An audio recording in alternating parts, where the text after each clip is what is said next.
Madame, monsieur, rebonjour. L'intégration est-elle un échec, comme l'a affirmé cette semaine Didier Reynders? C'est cela un propos électoraliste, comme le prétend Philippe Moreau? Les échauffourées de Molenbeek jeudi donnent-elles raison à Didier Reynders ou sont-elles une provocation de la part d'une infime minorité extrémiste? Le vice-premier ministre libéral, ministre des Affaires étrangères et le sénateur bourgmestre de Molenbeek, Philippe Moreau, s'en expliquent en direct sur ce plateau. Ils ne sont pas les seuls. Nous recevons aussi Sarah Turine, secrétaire régionale d'Écolo Bruxelles et habitante de Molenbeek. Bonjour. Bonjour. Céline Frémaux, secrétaire, chef de groupe CDH au Parlement bruxellois. Bonjour. Et Fatoumata Sidibé, députée bruxelloise FDF. Bonjour. Alors pour être intégré, faut-il manger des boulettes sauce lapin une fois par semaine, renoncer à sa religion ou avoir sa carte de supporter d'Anderlecht? C'était la question que posait sur son blog notre collègue Fabrice Grosfilet. Nous poserons également cette question. La faute à qui si la cohésion sociale est défaillante? Comment la restaurer ou l'assurer? Nous interrogerons à ce propos Manuel Abramovitz. Il est coordinateur de la rédaction de Résistance.be. Eric De Jong, directeur du Bonn Bureau d'accueil bruxellois d'intégration civique, nous rejoindra tout à l'heure. Moustal Argo est chanteur, musicien belgo-marocain. Il œuvre au rapprochement entre les communautés. Il sera l'un de nos témoins ce midi, de même qu'Audrey Lalou du mouvement Laïcité Inch'Allah. Alors, plusieurs moyens pour nous faire partager vos avis, vos questions, vos réactions. Le SMS au 3013, le mail controverse@rtl.be ou encore sur Facebook ou sur Twitter. Alors, l'actualité de cette fin de semaine, ce sont notamment ces échauffourées. Jeudi soir à Molenbeek, après l'interpellation d'une femme qui portait le niqab, ce voile intégral. Quelles conclusions tirer aujourd'hui de ces incidents? Je vous pose d'abord la question, Philippe Moreau, c'est chez vous? Oui, mais c'est chez moi, pas tout à fait, parce qu'en fait, l'interpellation a eu lieu sur la commune de Jette et pas à Molenbeek. Mais cette personne a été ramenée au commissariat central, à la brigade judiciaire. Et c'est pour ça qu'ensuite, ça s'est polarisé sur ma commune. D'abord, c'est une personne, donc on parle des gens d'origine étrangère. La personne en question ne l'est pas. Oui, c'est une Belge convertie. C'est une Belge convertie, donc faites attention à tous les amalgames. Et ensuite, ça, nous ne savions absolument pas. C'était 19h, je rentrais à la maison communale pour une réunion et j'ai été pris à partie par un petit groupe. Je ne savais pas à qui j'ai affaire, extrêmement violent dans ses paroles, me disant que j'étais l'ennemi, que c'était la guerre, etc. Ce sont des habitants de Molenbeek? Non, pas du tout, de gens que je connais bien Molenbeek, je peux vous dire. Et après, comme il y a eu des incidents et que nous avons aussi des images prises par les caméras, on peut vous dire que ce n'est absolument pas des gens de chez nous qui ont... Alors pourquoi ça se passe chez vous? Pourquoi je vous l'ai expliqué. Parce que c'est dans ce commissariat qu'avait été ramenée cette personne. Et là, il y avait eu, après l'arrestation, un incident grave dans le commissariat. D'ailleurs, nous avons une policière qui a le nez cassé et une dent cassée. J'ai appris que la personne en question se vantait d'avoir fait ça à une policière. Et donc, après ça, ce petit groupe a fait une petite attaque contre le commissariat et a essayé d'ameuter... Ils ont réussi à ameuter, comme toujours, quelques dizaines de jeunes, mais très très peu. Et heureusement, dès que je les avais rencontrés, j'avais appelé mon commissaire en disant « Je sens l'oignon qui frit, il faut appeler des renforts. » Et je voudrais dire, et c'est une fleur que je fais à la ministre de l'Intérieur, que le système à Bruxelles de renforts fonctionne beaucoup mieux qu'avant. Nous avons eu très vite des renforts.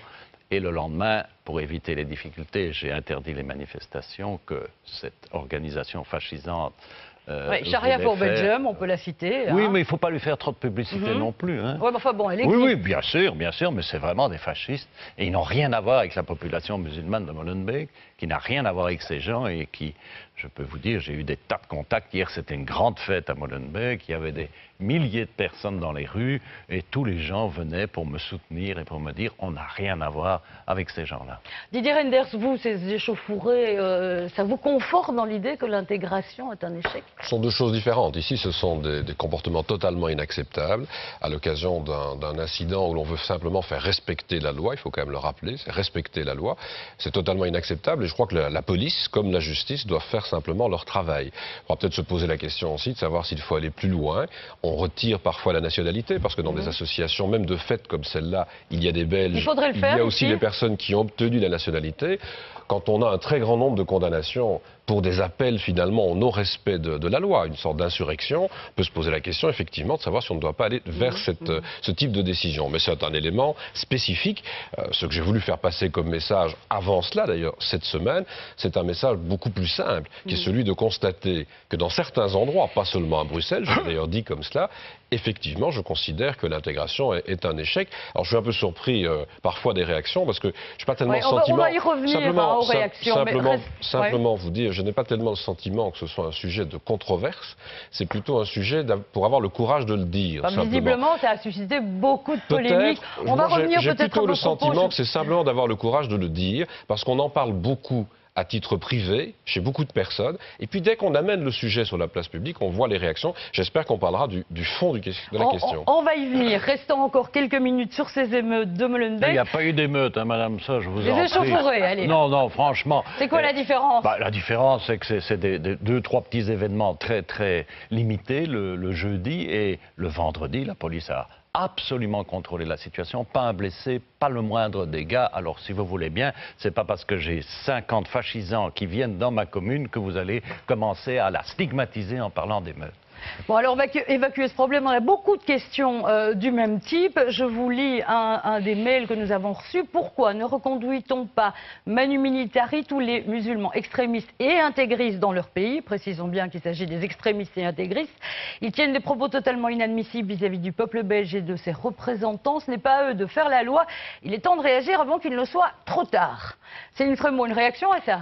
D'abord par rapport à Molenbeek, puisque vous avez commencé le débat avec ça, ce qui s'est passé est inacceptable. C'est une provocation d'extrémistes qui ont profité d'une actualité politique ciblée pour faire valoir les combats les plus radicaux qu'ils portent depuis des années. Ce sera poursuivi, la ministre de l'Intérieur l'a dit. Je crois qu'il est bon de rappeler aussi qu'on vit dans un état de droit, avec des devoirs, dont celui de respecter la loi. Quand on demande une carte d'identité, on l'attend aux policiers qui la demandent. Quand on dit qu'on ne porte pas le niqab... Mais ces extrémistes, qu'est-ce qu'on Alors, il faut la plus grande fermeté par rapport à la question du radicalisme en Belgique. Pour différentes raisons, parce que d'abord, ça s'oppose aux valeurs démocratiques qui sont les nôtres, ça s'oppose à l'égalité homme-femme, et parce que surtout, c'est en train de créer un sentiment de rejet par rapport à une communauté qui ne souhaite pas être mise sur les feuilles d'actualité comme ça tout le temps. Cette communauté, elle doit réaliser aujourd'hui qu'elle est en danger à cause de ce type de personnes-là, mais elle doit aussi mettre de l'ordre dans ses rangs. Et mettre de l'ordre dans ses rangs, à un certain moment, c'est remettre un peu d'ordre au niveau de l'exécutif des musulmans, c'est contrôler la formation des imams.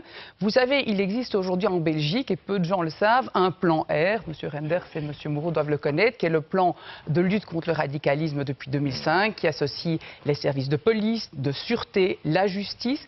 Madame Milquet l'a exprimé hier, elle a dit qu'elle allait venir, et la question du radicalisme est une des 9 priorités du plan de sécurité nationale, avec un certain nombre de mesures. Quelles sont ces mesures? Pour répondre très concrètement à votre question. Oui, non, ma question c'était qu'est-ce qu'on fait de cette petite minorité? Cette petite minorité, je vous donne 3 possibilités d'action. La première, c'est contrôler la propagande qui peut être faite dans les centres culturels à un certain moment, dans les prisons, sur les sites internet. On peut mettre en place une plateforme de cyber-aide par rapport à l'État.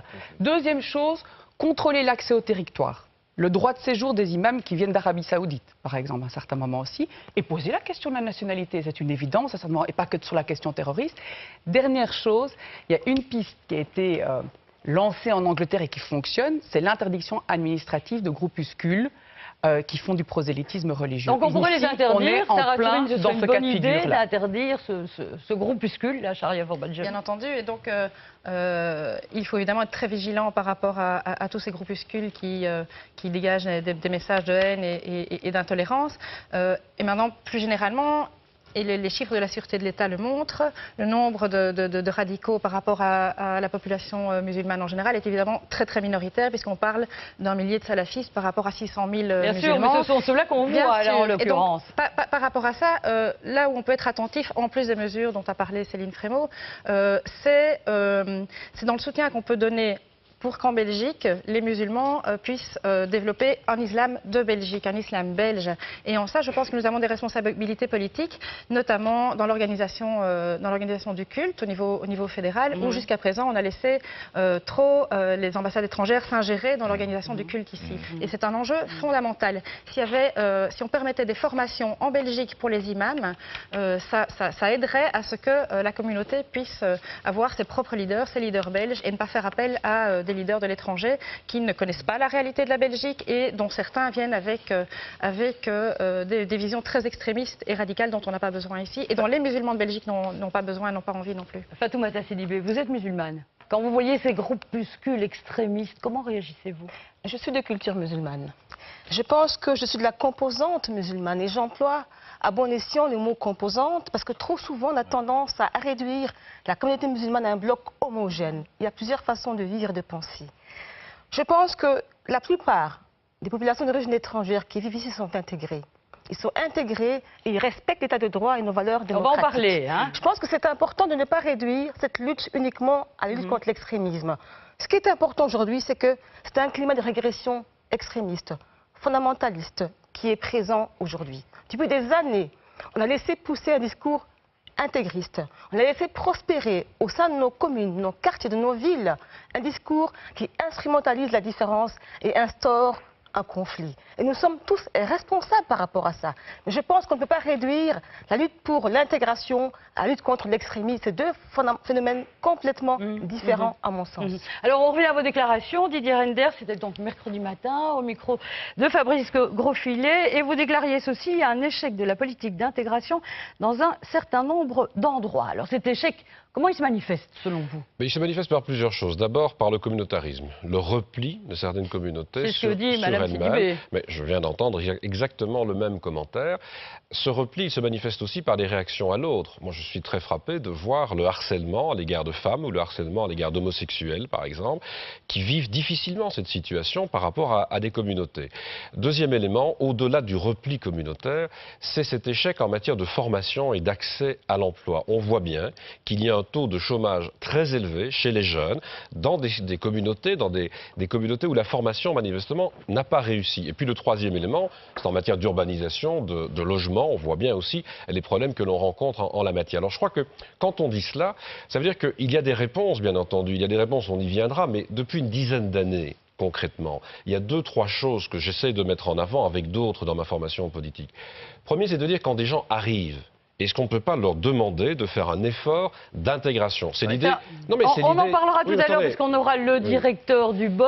Je voudrais qu'on reste au constat. Ce constat, est-ce que vous le partagez tous? Écoutez, moi, je dis qu'on a tendance à largement généraliser. Vous trouvez que Didier Reynders généralise? Didier Reynders fait la campagne électorale. Chaque fois qu'il y a une campagne électorale qui approche, vous avez eu M. Ducarme, vous en avez eu d'autres que je ne vais pas citer, qui chaque fois annoncent l'intégration a échoué. Chaque fois. Chaque fois, ça revient. On pouvait vous sortir les coupures de presse. Donc ça fait partie. Mais pourquoi est-ce que c'est un propos électoraliste pour autant? Non, c'est ce que vous avez dit, hein. Mais c'est un propos électoraliste de le lancer comme ça, comme un brûlot, en ce moment. Pour le reste, qu'on parle de ce sujet, moi, on me dit alors, c'est un sujet tabou, on ne peut pas en parler. Moi, écoutez, je passe une grande partie de ma vie à en parler, à le vivre. Alors, nous sommes dans une situation, dans une grande partie des villes européennes, et Bruxelles est certainement un des endroits où c'est le plus net, où nous avons beaucoup de populations d'origine étrangère, qui sont nouvelles, certaines extra-européennes, d'autres européennes, mais parfois avec des cultures différentes. C'est pas du jour au lendemain que le vivre ensemble va s'organiser. C'est tout un travail de longue haleine. Non, mais est-ce que vous êtes d'accord avec le constat de Didier Reynders? Non, je ne suis pas d'accord. Je crois qu'il y a de très grandes réussites dans ce que vous appelez l'intégration, qui est un mot de très très grande réussite. Nous avons des gens merveilleux ici qui enrichissent ce pays. Parlons un peu d'eux et parlons pas toujours de ce petit groupe. Vous savez, le petit groupe dont on parle, c'est quelques dizaines de personnes. Quelques dizaines de personnes. Alors on veut mettre tout un arsenal juridique en route pour ça. On veut présenter ces gens comme représentatifs d'une communauté. Non, c'est un petit groupe de fascisants. Tous les moyens qu'on peut utiliser. Et moi, je peux vous dire qu'à Molenbeek-Saint-Jean, ces gens n'auront pas leur place. J'ai déjà pris des mesures. Je n'attends personne pour le faire. Et je peux vous dire qu'hier, dans les grandes fêtes qu'il y avait dans ma commune, tous les gens Et énormément de gens sont des gens de confession musulmane, sont venus vers moi en disant « Monsieur le bourgmestre, on est avec vous. » Et on est avec vous dans ce discours qui est le mien, à la fois très dur par rapport à ces noyaux extrémistes, mais très ouvert. Parce que si vous voulez réussir la cohésion sociale, madame, vous devez aussi avoir un esprit d'ouverture, un esprit de compréhension à l'autre. Vous savez, le respect mutuel, ça, c'est la clé à long terme de la réussite, de la cohésion sociale. Vous parliez de la réussite. Je n'ai pas dit que tout était réussi. Pour vous, l'intégration, elle est réussie ou pas? Écoutez, je vais être très honnête avec vous, je suis très mal à l'aise avec ce mot d'intégration. Parce qu'à force de parler d'intégration, on finit par attendre de ces populations d'origine immigrée quelque chose qui n'existe pas. Je vais vous donner. C'est quoi pour vous l'intégration? L'intégration, ce mot-là, vous savez quand il a eu lieu? Quand mon père a quitté le sud du Maroc en 1957, qu'il est arrivé dans les mines ici, et qu'il a ouvert sa valise, et qu'il a pris les 2 chemises qu'il avait et qu'il les a accrochées dans son armoire, il s'est intégré. Pour moi, l'intégration, il n'était plus question de parler d'intégration. Et quand il arrivait, vous saviez ce qu'il entendait? À la mutuelle, que la vie est belle. C'était les Italiens. Et qu'on ne confond pas intégration et cohabitation. Et quand vous parlez de personnes issues de l'immigration, comme moi, Fadila Lalan, Imir Kir, Sam Touzani, Hakima Darmouche, on est un peu des héros d'exemples réussis. Mais moi, j'ai envie de parler des petits héros dont on ne parle pas au quotidien. Ces médecins, ces infirmières qui nous accueillent, ces chauffeurs de bus, ces taxis, le matin quand nos rues sont balayées, nettoyées, ces petits héros quotidiens, et peu importe leur culture d'origine. On a un problème, et je ne le cache pas, on a un problème social et économique. Et c'est là où on a un travail à faire, et je pense qu'on en parlera pendant le débat, et c'est là où j'aimerais recentrer le débat. Ce que je me méfie, moi, c'est ces 2 petits lièvres blancs ou noirs, sans mauvais jeu de mots, qu'on sort à quelques mois des élections.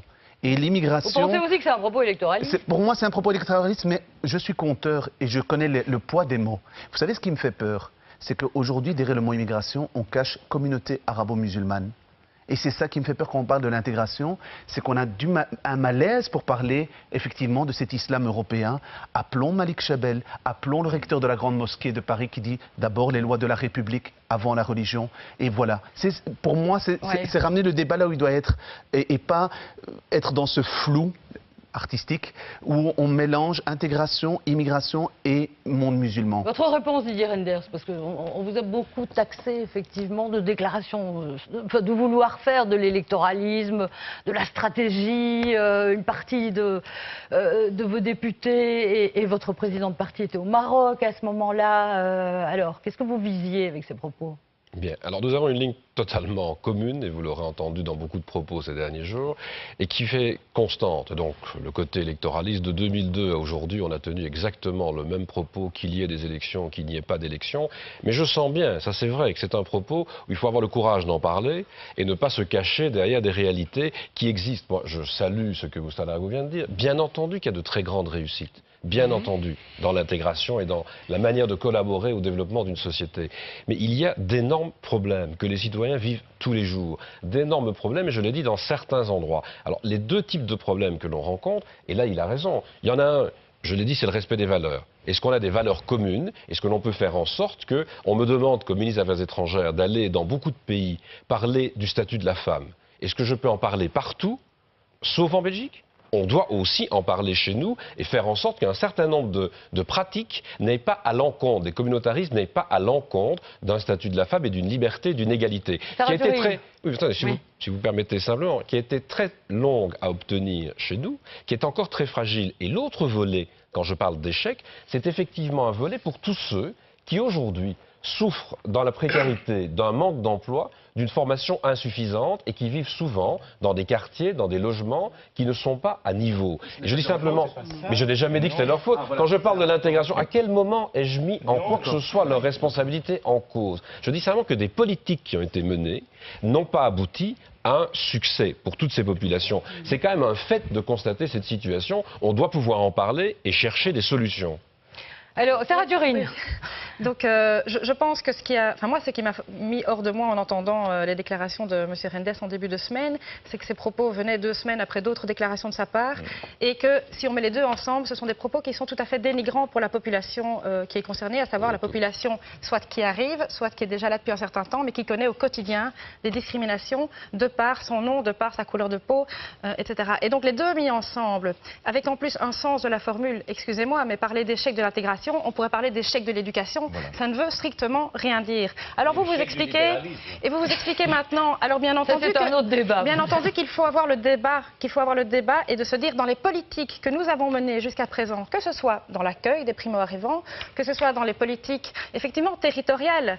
On vient, le gouvernement régional qui est en place actuellement à Bruxelles a opté pour dire qu'il faut 15% de logements sociaux sur l'ensemble du territoire et sur l'ensemble des communes. C'est un pas en avant pour permettre la mixité. Et à ce que je sache, c'est une mesure qui est extrêmement importante parce que dans beaucoup de communes, alors on peut toujours viser du doigt les communes qui effectivement accumulent les difficultés comme Molenbeek ou d'autres, mais à Uccle, il n'y a pas 6% de logements publics et donc il faut que toutes les communes travaillent ensemble pour permettre la mixité. Ça me paraît essentiel. C'est une mot. Mais je pense que le débat est nécessaire. Et ce serait un tort de le rater.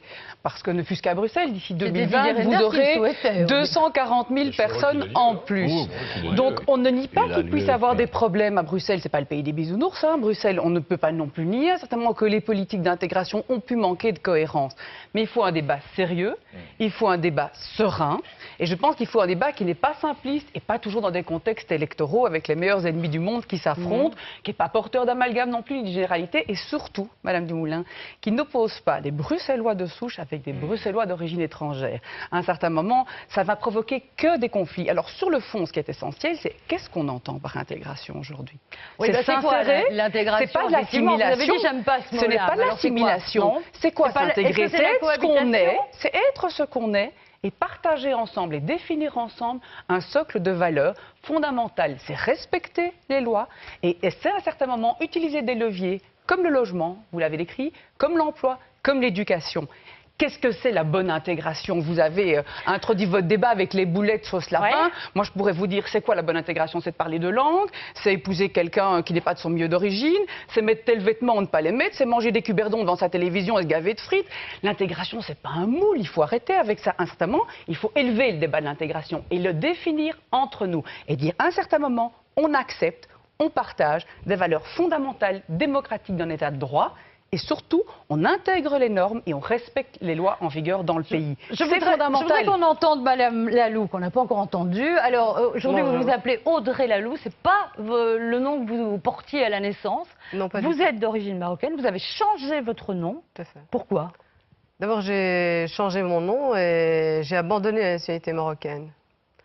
Étant donné que... Mais parce que vous étiez victime de discrimination? Non, non, pas du tout. Parce que vous aviez envie de couper vos racines? Non, pas du tout. C'est d'abord un choix d'intégration, étant donné que vivant en permanence ici en Belgique, dans ma citoyenneté, et me partager avec une vision autre du Maroc, que ce soit une vision politique, que ce soit une vision des droits de famille, des droits de la femme, que ce soit la Belgique dans laquelle je vis, n'a vraiment rien à voir avec le Maroc, qui est le Maroc des origines de mes parents.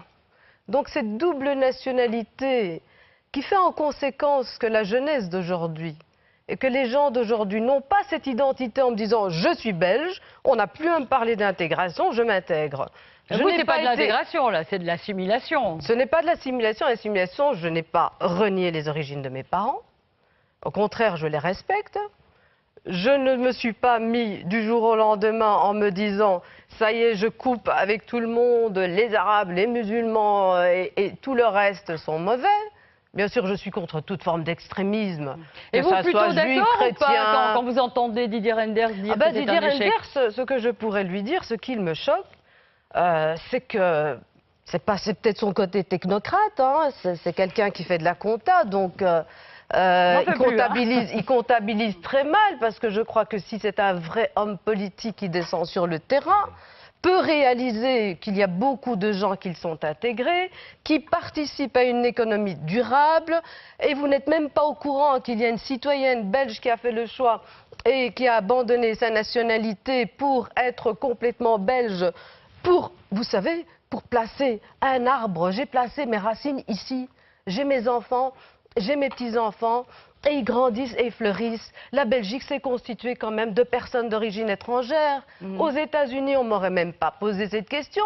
J'aurais été américaine d'office, sans me poser est-ce que vous êtes une intégrée devenue belge extrémiste? Est-ce que vous avez abandonné? Non, parce que C'est ce modèle-là que vous voudriez voir plus souvent, Didier Reynders? Oui, j'entends la caricature. Je dirais simplement à madame que, en termes de connaissance de ce qui se passe dans nos villes, dans nos communes, j'ai une présence très forte et rassurez-vous, je rencontre énormément de monde. Donc n'essayez pas des caricatures comme celle-là. Et je ne passe pas ma vie, j'en suis désolé, à faire de la comptabilité, je fais de la politique. Mais ça étant, parce qu'on peut jouer sur ces caricatures, je voudrais dire que le parcours, vous citiez les États-Unis. Mais aux États-Unis, vous auriez eu un parcours de citoyenneté avant d'acquérir la nationalité. Alors, dans le débat que l'on a aujourd'hui, dans le débat... C'est un pays d'immigrés, c'est un pays simplement avec un parcours de citoyenneté pour devenir citoyen américain. Et ce que je veux dire simplement, parce qu'on a l'impression que le débat démarre, ça fait une dizaine d'années que dans ma formation politique, nous mettons sur la table une idée qui est une idée européenne, mais aussi américaine, qui existe dans des pays scandinaves, en France, en Allemagne, aux Pays-Bas, en Flandre, c'est le parcours d'intégration. Ça veut dire quoi? Ça veut dire que quand quelqu'un arrive, on lui demande d'apprendre une des langues du pays dans lequel il vient vivre, d'apprendre les règles et les coutumes. Et quand je dis les coutumes, ce sont des valeurs sur lesquelles on veut travailler ensemble. Et je le répète, simplement l'égalité homme-femme, c'est un parcours très long dans nos sociétés d'aller vers cette égalité. On n'est pas encore au bout du chemin. On ne peut pas accepter que des comportements ou des idées viennent faire rebrousser chemin en la matière. Et puis c'est l'insertion professionnelle. C'est l'idée que l'on doit donner des formations, et là il y a un effort important. Et ce que je veux dire dans la relation à ceux qui viennent s'installer chez nous, c'est que s'ils font cet effort de parcours d'intégration, l'effort que nous devons faire, c'est supprimer toute discrimination à leur égard. C'est là que le bas blesse. Ce sont les discriminations notamment à l'emploi à leur égard. Mais ne me faites quand même pas dire qu'il n'y a pas dans nos villes et nos communes, et pas seulement à Bruxelles, des difficultés en la matière. Oui, quand vous faites croire à la population belge, dont j'en fais partie, monsieur, dont en font partie mes enfants, que les étrangers sont un danger et qu'à chaque instant... Quand je dis ça, madame? Et qu'à chaque instant... Mais bien madame, sûr, quand vous dites qu'il n'y a pas d'intégration, ça fait qu'ils sont un danger. Je dis que c'est un échec dans certains quartiers. Je pense que c'est un constat évident. Vous n'avez même pas répondu sur ma situation. Vous m'avez complètement zappé. Non, vous m'avez complètement zappé, comme vous zappez le reste. Vous restez en disant que l'intégration... Quels citoyens que vous visez? Vous visez des citoyens pour leur donner des chocs, pour leur faire peur, qu'à chaque instant, on va... Emmanuel Abramovic, c'est un constat très largement partagé aujourd'hui. Juste une chose. Moi, je suis issu de 3 grands-parents immigrés. Européens qui sont immigrés, qui sont intégrés, et ça se passe bien. Cela étant comme beaucoup de Belges. Exactement, c'est ce que je voulais arriver. Comme le premier roi des Belges était un travailleur étranger qui est venu travailler en Belgique parce qu'il n'y avait pas de fonction de roi. C'est le premier travailleur étranger, c'est Léopold Ier. Et l'intégration s'est bien passée. Alors, l'intégration s'est bien passée, il a même fait du regroupement familial, il a fait venir une étrangère comme femme. Donc, les choses, c'est notre pays. Moi, ça fait plus de 20 ans que je travaille dans le secteur. Que je suis militant, que voilà, j'ai travaillé 12 ans au Centre pour l'égalité des chances, j'ai été au MRAX à la belle époque, etc. Ce discours qu'on entend aujourd'hui, je l'entends depuis 20 ans. Et je suppose que des gens un peu plus âgés que moi l'entendent peut-être depuis 30 ans. Qu'est-ce que vous voulez dire? Qu'est-ce que je veux dire? J'ai pas une machine, hélas, à remonter dans le temps. Hein. Je suis d'accord avec les constats qui sont faits. Hein. Il y a effectivement des difficultés. Donc d'accord avec le constat établi par Didier Reynders. Le problème de l'emploi, moi je peux vous dire, nous avons assez de personnes, ça a été cité ici, qui ont des très beaux diplômes. On leur a dit faites des études. On leur a dit prenez la nationalité belge. On a assoupli le parcours de combattant pour devenir belge. Et qu'est-ce que les jeunes nous ont dit? Vous nous avez pris en piège. Nous sommes devenus belges, on s'appelle toujours Mohamed et notre tête de Mohamed est toujours là. Nous sommes toujours discriminés, même en tant que Belges. Attendez, on leur a dit, faites des études. Ils sont partis faire des études. Ils ont eu des bourses, ils ont fait des belles études. Le droit, Solvay, Polytechnique, tout ce que vous voulez. Ils sont revenus dans leur quartier comme managers, c'est vrai, managers, au Quick GB le soir. Je veux dire, des travails dénigrants. Et donc cet exemple-là et ces exemples-là, c'est des exemples négatifs pour les jeunes. Et donc vous voulez dire que le problème de l'intégration, c'est un problème de discrimination. De discrimination, attendez, et pas de prise de responsabilité des hommes politiques. Et je ne fais pas de généralisation. En 1989, suite à des conflits dans des quartiers, des petites émeutes, bon, on a mis sur place, par arrêté royal, le commissariat royal à la politique des immigrés. Madame Paula Donne, qui n'était pas une gauchiste, qui n'était pas une immigrationniste, on va dire, qui venait effectivement du CDNV, le CVP à l'époque, est devenue commissaire royal avec M. Vinicas. Ils ont remis, donc c'était au mois de mars, au mois de novembre, ils ont remis un rapport intermédiaire, en 1989, au siècle dernier. Ce rapport intermédiaire s'appelait Intégration, on en parle aujourd'hui, plus de 20 ans plus tard, intégration de points, une politique de long câlin. Tout était mis. Elle a été invitée sur ce plateau avec votre collègue, M. Vrebos. M. Vrebos lui a demandé est-ce que vous avez remis votre rapport au gouvernement belge, ce qui était une obligation, c'était sa mission. Elle lui a dit j'ai remis mon rapport. Est-ce qu'ils l'ont lu? Je pense que 4 ministres seulement l'ont lu. Donc ça veut dire qu'il y a plus de 20 ans, des politiques pour ne pas arriver là où on est aujourd'hui, avaient été mises en place, ou en tout cas listées et proposées. Elles n'ont pas été prises en considération par l'ensemble du monde politique. Philippe Moreau, ce sont ces politiques-là qui ont échoué? Si vous voulez bien, je serais d'accord sur certaines choses que dit M. Reinders. Malheureusement, son parti ensuite ne veut pas donner les moyens. Je vais vous donner un exemple. Le logement, c'est un grave problème. Et c'est vrai, nous créons beaucoup de logements, mais vous êtes d'accord sur quoi? Sur l'échec d'un certain nombre de politiques d'intégration? Je suis d'accord que des gens qui vivent dans des logements insalubres, à qui on refuse l'emploi, évidemment, ont plus difficile à s'épanouir dans la société. Ça, c'est une vérité. Et ça, c'est une vérité à laquelle on doit faire face. Je prends l'exemple du logement. Il nous manque des logements sociaux. Le MR dit il faut éviter les ghettos et il nous dit aujourd'hui qu'il faut créer des logements. Et quand je lis les prises de position du MR, ils disent oui, il faut éviter les ghettos, mais on ne veut pas de logements sociaux dans les quartiers résidentiels. C'est vrai, ça, Didier Reynders ? Écoutez, je pourrais vous montrer les textes. Il est évident que si vous voulez éviter les ghettos, il y a une chose, et dans ma commune, c'est ce que je fais, d'ailleurs avec l'accord de la région, on ne fait plus des grands ensembles. On essaye au contraire de faire des ensembles de logements sociaux de taille plus petite pour éviter certains éléments. Voilà. Mais nous souhaitons qu'il y en ait partout, qu'il y ait une mixité sociale. Le MR ne suit pas ces politiques d'intégration? Je connais M. Moreau depuis des années, donc il est très spécialisé pour dire ce que les autres pensent. Moi, je préfère... Ah non, ce qu'ils écrivent, M. Reinders, ce qu'ils écrivent. Voilà. Si on peut être calme, simplement, je préfère l'entendre dire ce qu'il pense lui, et peut-être me laisser dire ce que nous pensons dans ma formation politique. Alors, en matière de logement, 2 ou 3 constats très simples. On l'a rappelé souvent ces derniers temps, parce que j'ai parfois honte de venir de Wallonie. On me dit, vous êtes liégeois. J'espère qu'on peut encore venir à Bruxelles en étant liégeois, et qu'on ne regrette pas que ma famille soit venue du Limbourg. J'ai entendu ça. Je vous ai souhaité J'ai entendu ça de plusieurs participants ces derniers jours, donc j'aimerais quand même qu'on reste calme dans ce genre de matière. Mais je viens de Wallonie, effectivement. Mais le logement social en Wallonie, ces 10 ou 15 dernières années, c'est une catastrophe. C'est un constat évident qui a mené lieu. Mais la faute au gestionnaire du logement social, et ça a donné lieu à suffisamment de dossiers ces dernières années.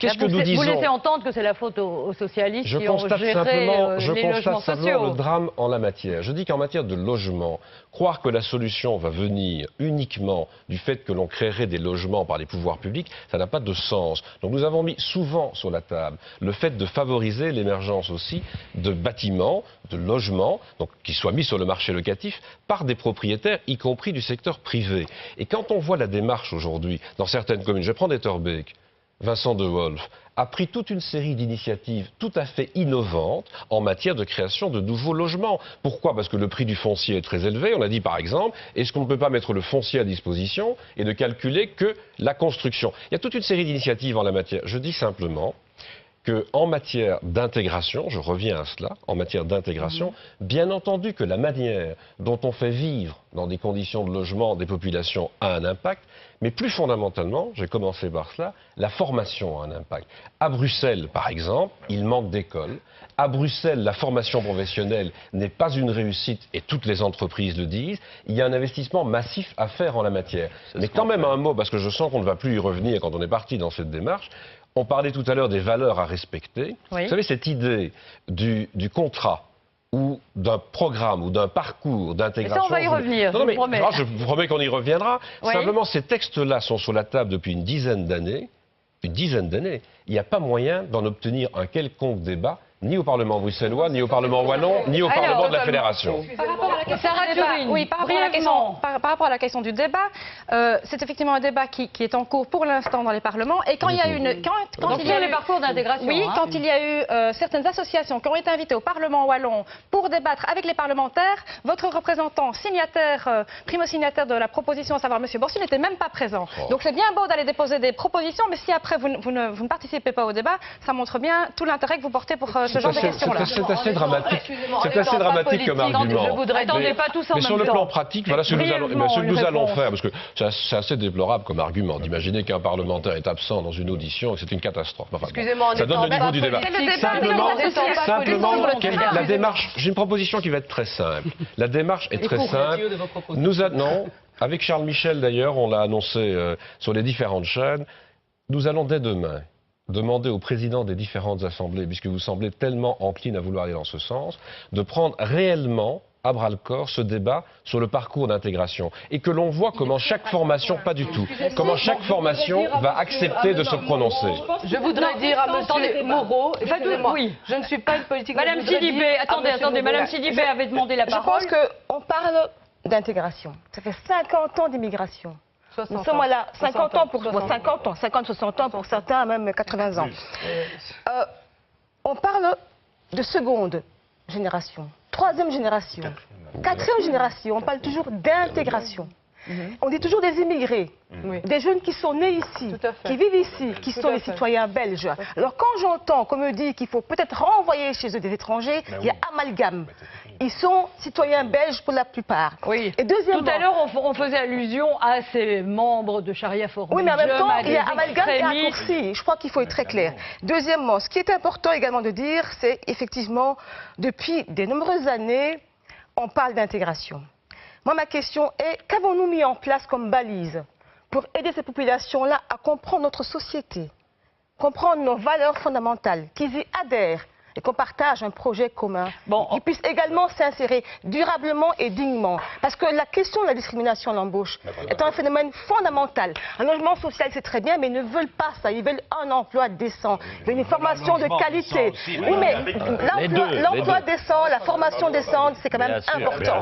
On ne peut pas reléguer ces populations aux logements sociaux. Je pense qu'il y a un débat important. Et alors, il y a une jeunesse qui est discriminée, qui est marginalisée, et qui a une révolte en elle qui est très importante. Et il faut la prendre en question. Juste pour un Sinon, exemple. on va avoir un risque. On a bien compris. Mais Un Olivier exemple, Abramovich, juste un brièvement, parce qu'on va exemple, parler de ce contrat d'intégration. Je pense effectivement que le logement est essentiel, bien entendu, mais c'est l'emploi. Avant l'emploi, c'est l'école. Et pendant l'école, parce que là on le constate, mais on n'en parle pas parce que c'est tabou, c'est la discrimination à l'embauche pour les jeunes des quartiers défavorisés dans le travail étudiant. Il y a des jeunes à Bruxelles qui ne trouvent du travail étudiant. Ils sont discriminés pendant les vacances pour trouver du travail étudiant. Madame Lalou, Juste pour vous dire du vécu. C'est vrai qu'aujourd'hui, quand je m'appelle Audrey Lalou, c'est plus facile. quand je suis revenue de vacances du Liban pour voir un peu comment ça se passe, puisque laïcité, Inch'Allah, espère que les hommes politiques soient des républicains et que sur le terrain, chaque personne... Républicain, enfin, façon de parler. On a une très grande république en Belgique. Hein. La France n'est pas une république. Nous sommes très démocratiques. On verra plus tard. De pouvoir savoir vivre ensemble avec nos différences. Mais c'est vrai qu'à l'aéroport, j'ai été surprise qu'on m'a dit « Vous avez passé de bonnes vacances, bienvenue chez vous ». Quand je m'appelais Samira Lalou, ça n'est jamais arrivé. Mais, Monsieur Moreau, j'ai envie aussi de vous dire quelque chose. C'est vrai que M. Didier Reynders m'a choqué, mais c'est vrai qu'il dit aussi certaines vérités, qu'il faut s'élargir sur l'intégration et sur la valorisation des gens, sur ce qu'ils ont et ce qu'ils apportent. Moi, on me dit, allez ailleurs pour voir des chocs culturels. Je viens à Molenbeek, je le vois. Il y a 2 Molenbeek, Saint-Jean. Donc, il y a vraiment une dégradation très folklorique, très désuète. Il y a même un bâtiment qui est tombé, il n'y a pas eu d'aménagement vert, il n'y a pas d'aménagement territorial. Il n'y a pas... Si je peux continuer, j'observe J'ai des origines, je les ai, je ne vais pas les gommer. Donc, j'ai simplement fait le choix d'une intégration, non d'une assimilation. Je ne diaboliserai jamais les personnes qui sont de mes origines ou d'autres. Terminez avec Molenbeek. Mais c'est juste le constat que je fais. Non, le constat que je fais, et ce constat, quand on voit par exemple à Saint-Gilles, on voit qu'il y a cette mixité. Pourtant, Charles Piquet est quand même socialiste comme vous. Alors, pas assez de mixité à Molenbeek, Philippe Roux, vous avez on clôture avec ce chapitre-là.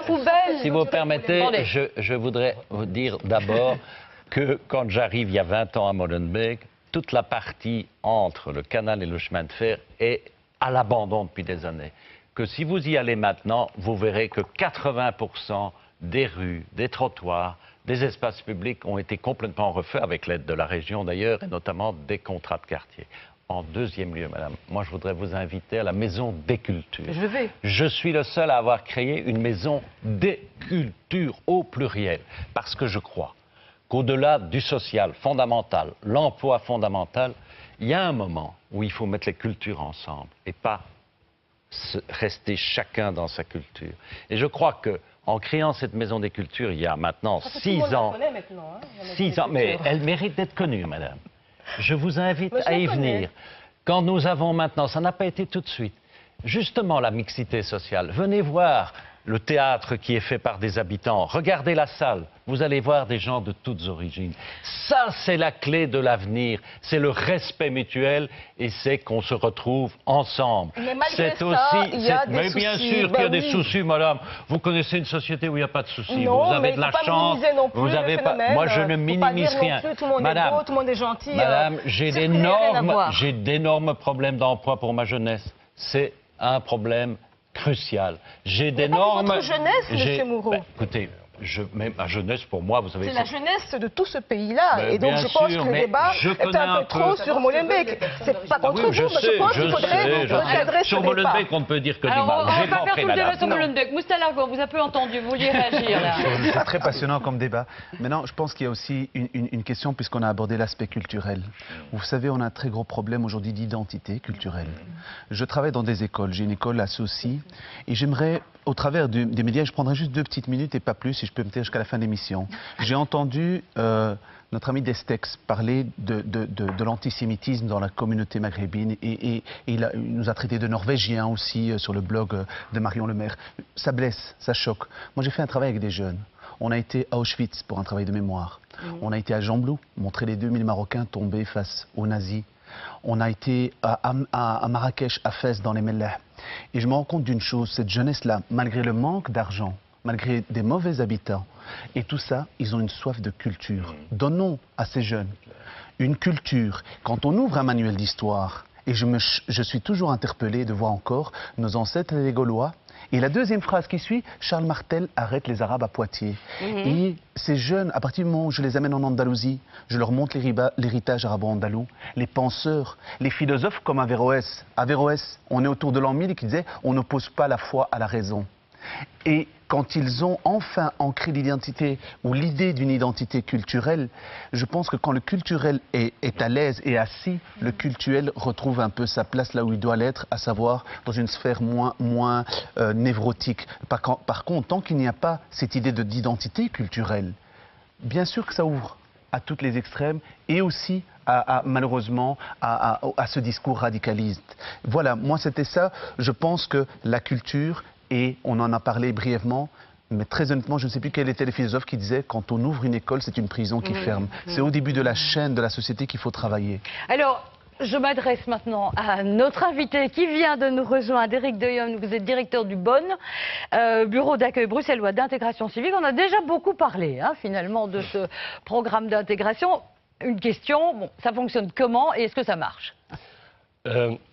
Le parcours d'intégration civique est donc une politique flamande mise en application aussi à Bruxelles. Depuis quelques années déjà, Flandre 2004. Officiellement depuis déjà 8 ans, mais il y a eu une phase de 3-4 ans en expérimental avant et j'étais toujours un des coordinateurs et maintenant directeur de l'organisation. Donc concrètement, vous prenez en charge les primo-arrivants, vous leur donnez des cours?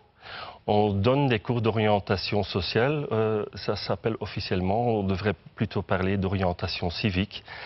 À part de ça, on donne des cours des langues néerlandophones, c'est logique. Mais la clé du succès, en général, est l'accompagnement durant tout le trajet. Et alors, j'oublie le quatrième pilier de notre organisation, où je ne trouve pas vraiment une bonne traduction en français, et on devrait traduire ça par l'orientation dans son projet de vie. En flamand, on dit levensloopbaanoriëntatie.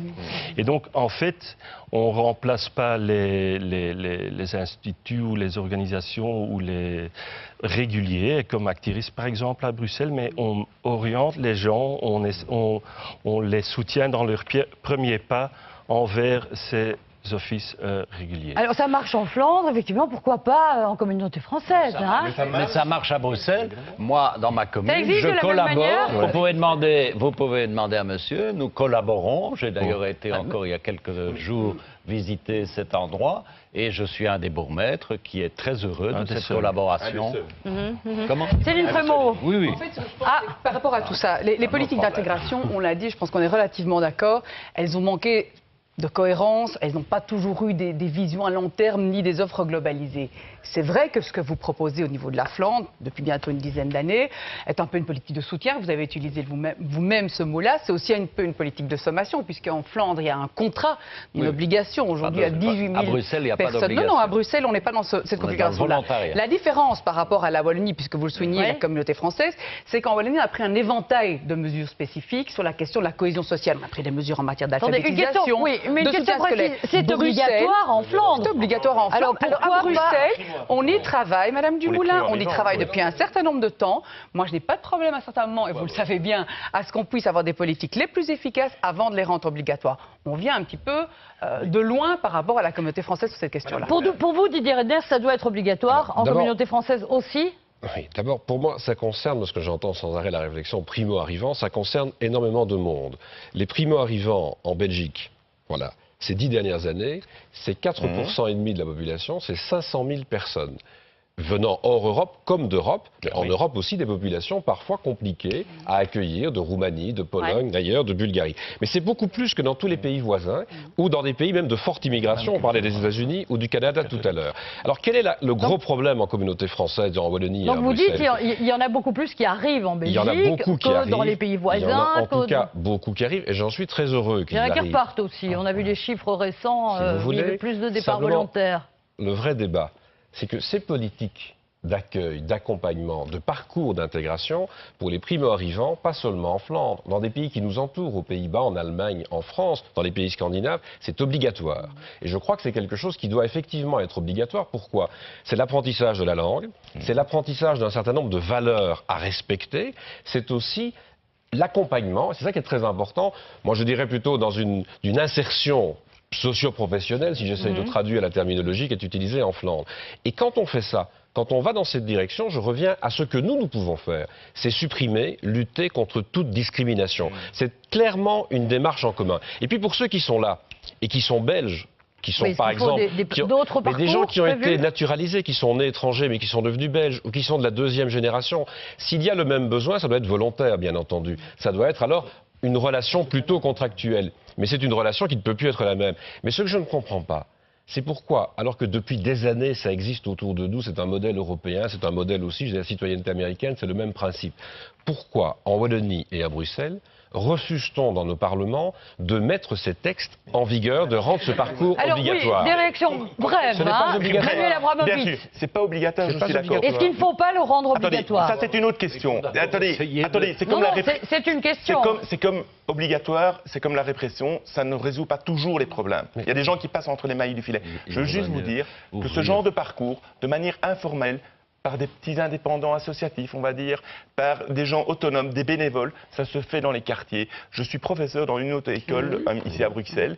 en travail social, j'ai des étudiants et je fais le suivi des stages, j'ai toute une série d'étudiants qui font leurs stages dans des associations à Anderlecht, à Molenbeek, à Schaerbeek, etc., etc. Ils font de l'alphabétisation avec des mamans marocaines de plus de 50 ans, vivent en Belgique et arrivés dans les années 60. Donc vous dites ça se fait déjà. Mais ils n'ont pas de moyens, mais les moyens ne sont pas donnés. Alors on va demander... Il nous reste très peu de temps. On va juste demander que ce soit obligatoire, donnons les moyens à ceux qui le font déjà. Est-ce qu'il faut rendre ça obligatoire? Alors la question... Voilà, exactement. On enlève les moyens. La question... Sarah Turine, Philippe Moreau, elle a la parole là. Et donc on espère bien que les propositions des gouvernements, Communauté française, COCOF, est-ce qu'on va le rendre obligatoire, oui ou non? Rapidement, parce qu'effectivement ça doit être voté pour qu'on ait effectivement une coordination. Par rapport à la question de l'obligation, pour le parcours, évidemment, nous prenons ça depuis très longtemps. On a même organisé un colloque avec les acteurs l'année dernière. Obligatoire? Par rapport à la question de l'obligation, je peux répondre. Par rapport à la question de l'obligation, le problème, c'est deux choses. C'est qui dit obligation, dit qu'est-ce qui se passe si on refuse. Et donc, quel type de sanction? Et là, je trouve qu'il faut voir alors quel type de sanction. Si c'est pour aller vers l'exclusion des personnes, je trouve ça assez grave. La deuxième chose, c'est que les études le montrent, et encore celle de la Fondation Roi-Baudouin sortie il y a 2 semaines, c'est que les personnes concernées ne demandent pas mieux que de suivre ce parcours. Donc qu'il soit obligatoire ou pas, la question alors, vous avez un dernier élément, c'est aussi les moyens. Donc, on a bien compris qu'il y avait un problème de ce côté-là. Pour que les cours de français puissent avoir lieu. Madame Philippe, coordonner aussi au niveau des politiques obligatoire. Il y a des choses qui se passent, mais pour l'instant, il n'y a pas encore un parcours d'intégration qui est au point. Actuellement, il est en réflexion, il est en projet, pilote. Oui, ça fait donc, il n'y a pas encore, mais actuellement, il n'y a pas... qui vient de sortir de la communauté française il y a 15 jours et qui amorce le processus. Attention, c'est pas la panacée, mais le processus est amorcé et ce serait de mauvais ton de ne pas le reconnaître. Donc pour l'instant, ce parcours n'est pas encore totalement finalisé. Il y a 8 ans que ça existe en Flandre. Il n'est pas encore finalisé. Et deuxièmement, obligatoire, moi je me pose des questions sur ce caractère-là. Personnellement, ça me pose problème. Et deuxièmement, je pense aussi qu'on ne sera pas en mesure, si on le rend obligatoire, de remplir toutes les demandes. Je crois qu'il faut aussi être réaliste en tant que politique. C'est une question de moyens. C'est une question de moyens, mais c'est une question de volonté politique aussi. On n'est pas tous ensemble. Philippe Moreau, oui. Pas d'obligation pour vous? Non, moi je suis, non seulement je suis, excusez-moi, mais dans ma commune, c'est organisé en collaboration avec la communauté flamande pour ceux qui souhaitent aller de ce côté-là. Et j'écris une lettre à mes concitoyens primo-arrivants leur expliquant ça. Et ça existe depuis 11 ans à travers des structures que j'ai créées. Maintenant, je reconnais, et j'essaye d'être objectif, qu'il ne serait pas mauvais qu'il y ait une structure globale. Mais il faudrait qu'on ait les moyens. Or, pour le moment, madame, sous l'impulsion de ce fameux néolibéralisme, c'est moins de fonctionnaires, moins d'argent pour les structures. Ah oui, ça vous énerve parce que je touche une plaie vivante. Est-ce que vous savez que le Premier ministre aujourd'hui est M. Duroux, que le ministre président de la région bruxelloise est M. Piquet, vous êtes en train de pourquoi vous m'interrompez? Mais vous êtes en train de traiter les dirigeants de votre parti de néolibéraux. Moi, je partage un gouvernement avec Elio Di Rupo. Vous partez dans la caricature totale. Voilà. Je pensais qu'on pouvait parler non, mais est-ce que le calmement. PS est d'accord de mettre les moyens, effectivement? Alors moi, bien sûr qu'il faut pouvoir mettre les moyens, mais vous ne pouvez pas. Est-ce que le MR est prêt à mettre les moyens? Vous ne pouvez pas. C'est exactement comme vous ne pouvez pas avoir une meilleure justice si vous n'avez pas plus de magistrats. Malheureusement, on nous dit qu'il faut en mettre moins et on sait qui nous dit ça. Et ainsi de suite. Donc il y a une contradiction. Alors moi, je demande simplement... Les immigrés lambda, ils demandent dans quelle Belgique il doit s'intégrer là pour l'instant. La bonne. Elle a mis 500 jours. On en fera une chanson. Oui, voilà. Monsieur De Jong, vous vouliez intervenir parce qu'on parle beaucoup de votre parcours. Là. C'est vous qui le connaissez le mieux. À Bruxelles. En Flandre... c'est des autres gens qui connaissent très bien. Soit à Bruxelles, nous on travaille déjà depuis 8 ans, et je crois que je peux dire quelque chose là-dessus. Je crois que, tout d'abord, intégration, échec, c'est un processus continu. Et si on sait que dans une dizaine d'années, il y aura autant d'immigrés en plus, il faut faire quelque chose.